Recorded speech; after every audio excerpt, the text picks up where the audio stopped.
Дорбай Абдуллович ушул Кыргыз Республикасынын мамлекеттик ишканасы спорт курулмалары жана камсыздоо башкармалыгынын биринчи орун басары болуп иштеймин. Биз өзүбүздүн быйылкы жана былтыркы жумуштар боюнча кыскача айтып кетейин деген пландарыбыз бар. Өзүңүздөр билесиздер, былтыры 2013-жылы 1 августта мурдагы премьер-министр Сатыбалдыбек Жантөрөтов атайын биздин ушул стадионубузга келип өзүнүн көз карашын айтып, өзүнүн жардамдарын берем деп ошол кезде бизге 13 миллион акча бөлүп берген болчу. Мен ошол 13 миллион акчага бүгүнкү күндө кандай иштер болуп атканын кыскача көрсөтүп айтып кетсем деп чечтим.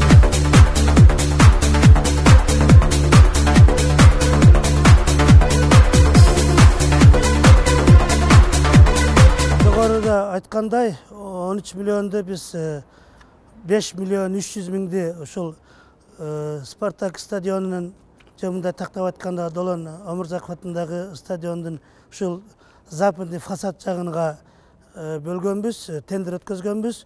Бул жерде өзүңөр билгендей могу фасаддын бүт жагы бүт өзүнчө шубактар жүрөт, могу айнектер алмашылат.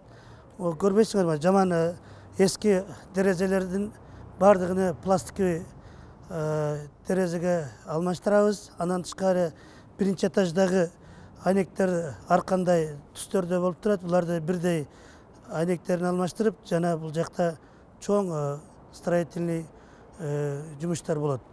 Андан тышкары могул өзүңөр көрүп турасыңар, бул асфальт, бул жерде чоң канализация бар. Ушул канча жылдан бери ушул канализация иштебей турат. Ушуну дагы ошол тендерге кирген.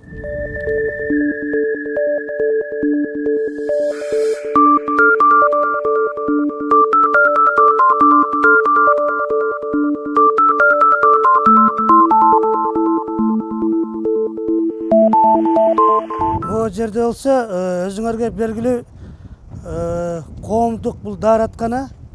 Канча жылдан бери ушул даараткана ремонтсуз иштебей турган.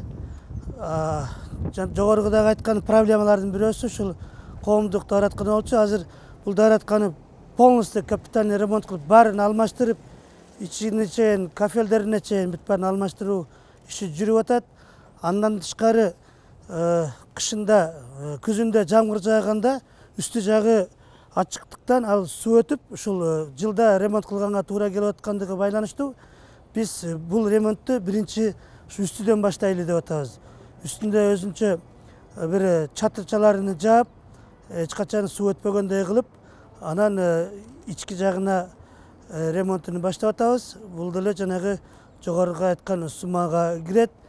Анан тышкары бул жагында жанагы вороталарды, ишиктерди баарын ремонт кылабыз. Бүт баары эстетический видтери баары жакшы сапаттагы ремонт болот. Мына бул жерде өзүңөр көргөндөй биздин ремонт иштери жүрүп атат. Мына биринчи этаптагы ремонттор мындай болчу. Биринчи канализацияларды астындагы түтүкчөлөрдү, турбаларды алмаштыруу иши болчу. Аларды толугу менен алмаштырып, мына өзүңөр көргөндөй унитаздарды, писсуарларды, могул бүт водопровод турбалардын бардыгын койгон учуру. Бул биринчи этаптын жумушу. Экинчи этап мына өзүңөр көргөндөй бул стеналар, полдор бүт кафел болот. Потолок сырдалат, бүт бир мыйзам чегиндеги бир строительдин требованиясынын баары аткарылат. Анан параллельно жана жогоруда айтып кеткендей, эң биринчи биз чатырчасынан азыр үстүндө көрсөтүп кетебиз. Ушу иштер жүрүп атканы мына өзүңөр көрүп турасыңар. Бул жерде 18 ушундай унитаздар коюлду. Уже аялдардык бар. Андан тышкары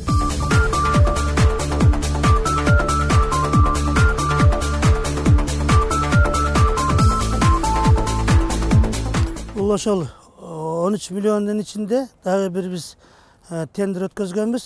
Тоголоктоп айтканда 700 000 деп койсок болот. Бул деген мына биздин главный стадиондун таблосу. Ошол эң керектүү нерсе. Мурдагы состояниясын өзүңөр билесиңер, көргөнсүңөр. Мына азыр татынакай болуп, бул иш 90%ке уже аткарылып бүтүп аткан кези. Астында кичинекей благоустройствосы калды, түйүндө ошону жасашат. Мындай жакшынакай кылып бул тендерди ишке аягына чыгып калышты. Бул 700 000 тендердин бири.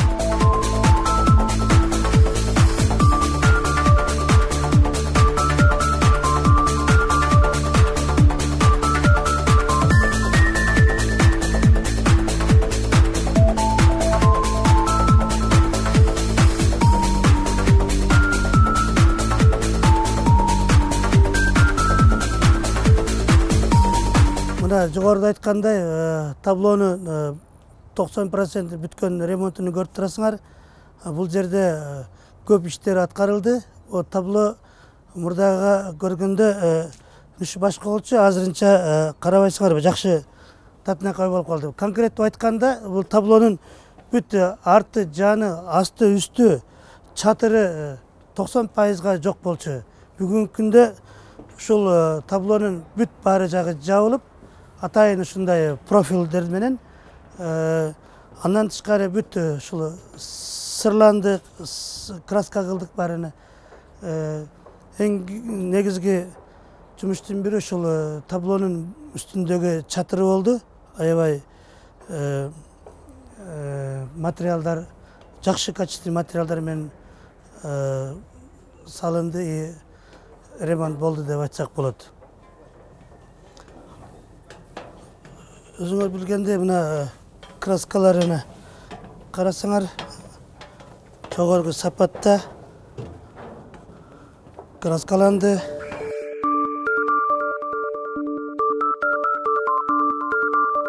Бул мурда конструкторасы өзү бар болчу. Быйылкы жумуштар ушул жаланган ушул обшивка деп коет. Орус тилинде айтканда бүт артын, жанын, үстүн, бүт 4 жагын атайын өзүнүн тиешелүү профиль деп коюлат. Ушуну менен обшивка кылып, жакшынакай көрүнүктүү, жакшы табло болуп калды.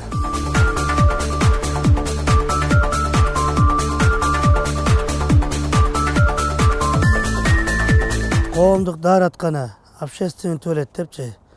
Астына көрсөттүм, эмне болуп атканын көрсөттүм.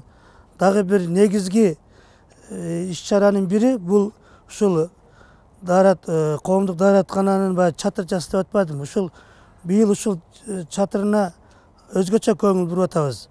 Карабайсыңарбы? Онда атайын жарылып кеткен. Бул жерден жамгыр жааганда суу өтүп, жанагы ремонтубузду талкалап жок кылат. Ошол үчүн биз быйыл азыркы ремонтко бөлүнгөн акчага момунтип киргизип атабыз. Бул жага карап көтөрүп, кичине уклон берип, тияктан атайын өзүнүн турбаларын коюп, түтүкчөлөрүнө.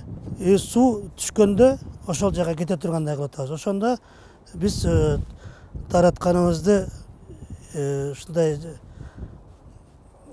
суу аркылуу бузуу жолдорунан сактап калабыз деген оюбуз бар. Ошол үчүн мен атайын бул жакка силерди алып чыгып көрсөтөйүн деген ой.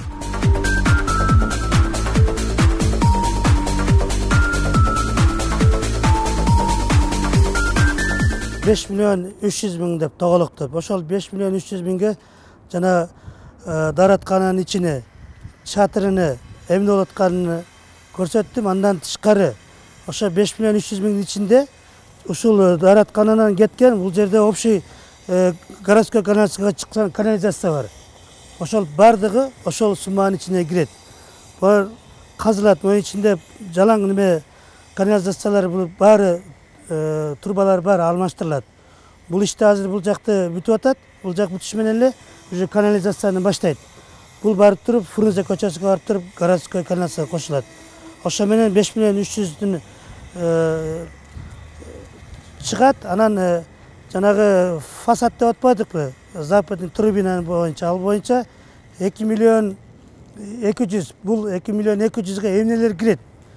Бул могул западный фасадтын бүт эски штукатуркалары бары тазаланып, алынып, кайрадан ремонт болот. Анан тышкары экинчи этаждагы терезе айнектер мурда тактай болсо, азыр жалаң гана пластик алмаштырылат.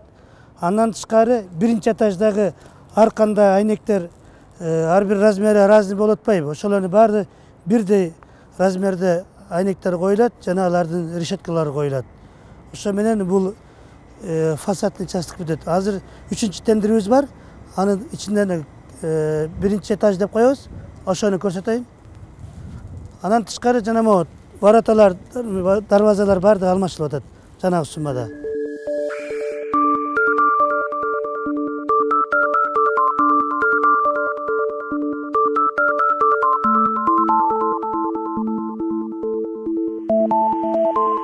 Üçüncü tenderimiz 2 milyon 300 binge.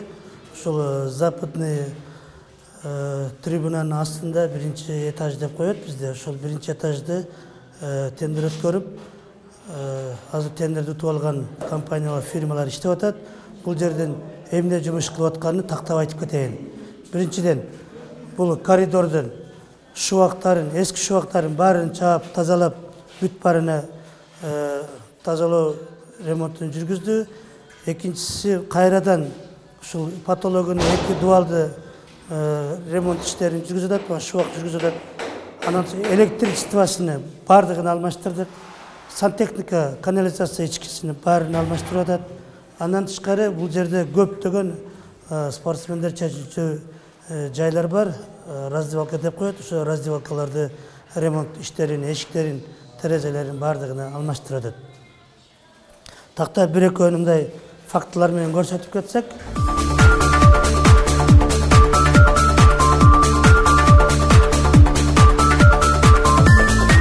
Мындай абдан көп комнаттуу бул биринчи этаж.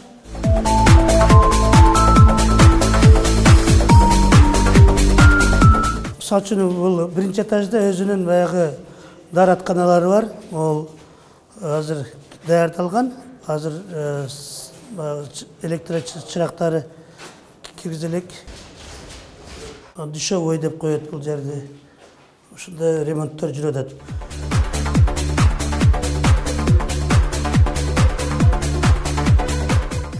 Дагы мен мындай тактап кеткенге биз милдеттүүбүз бул иштин эмеле жумуштун башталышы. Себеби биз жогоруда айткан сумманы 31 декабрда алганбыз, тендерлерди өткөргөнбүз, бирок тилекке каршы өзүңөр билесиңер, кышта строительный жумуштары токтойт. Январь, февраль, мартта өзүңөр күн суук, эмеле менен күн жылыганда ушул жогоруда айткан жумуштарды баштап иштеп аткан кези. Бул жумуштардын баардыгын биз ошол 1-сентябрга чейин бүтүрүп, дагы бир жолу отчеттук түрдө отчет беребиз. Бизден дагы 4-чү тендерибиз бул ушул эле биринчи этаждын пол боюнча. Могу полдорду көрүп турасыңар, айрылып, эски болуп бүт талкаланган. Ушуга 1 миллион 400 тендер өткөзгөнбүз. Бул жерде бүт полдору алмаштырып, бул жерде атайын половой кафелдер болот. Стена боюнча бул жерде ремонт жүргүзүп, бул өзүнүн кафел болот булагыч.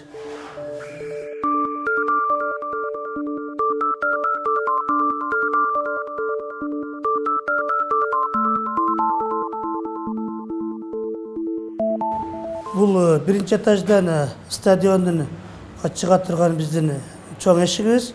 Ушул жердеги эшиктер алмашылып, бул жердеги ушул татыктуу жакшы бүт жагы полу кафел стенкалары бар, дуалдарын баары кафел болуп, жакшы ремонт болот.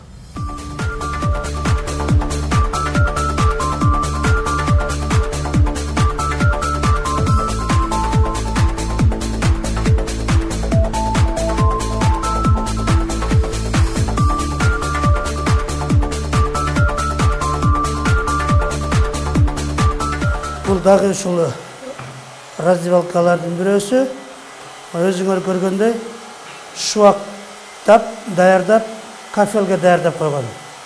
Ушул күн жылышы менен бул жакта дагы кафел иштери башталат.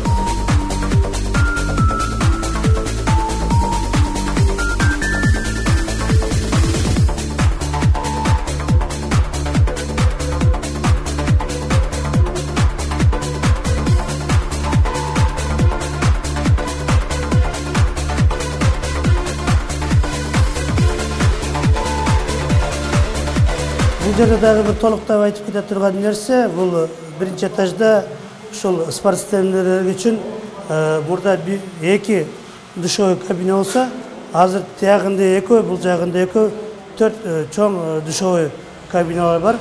Ар бирөөндө 5тен 4төн душтары бар.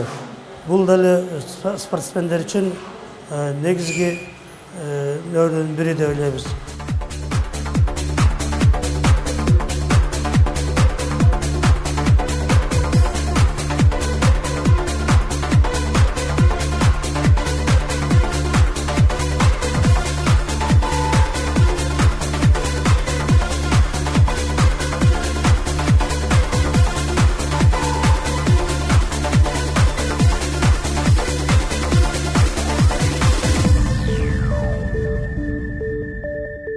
Бүгүнкү кылып аткан жумуштарыбыз боюнча жыйынтыктап айтып кеткенде, жогоруда айтып кеткендей, суммаларга токтоп кетсек, жанагы 13 миллион жөнүндө дагы бир жолу такта иретинде айтканда, өзүңөргө белгилүү мына коомдук даараткана боюнча, канализациялар боюнча бардыгыга 5 миллион 600 экен.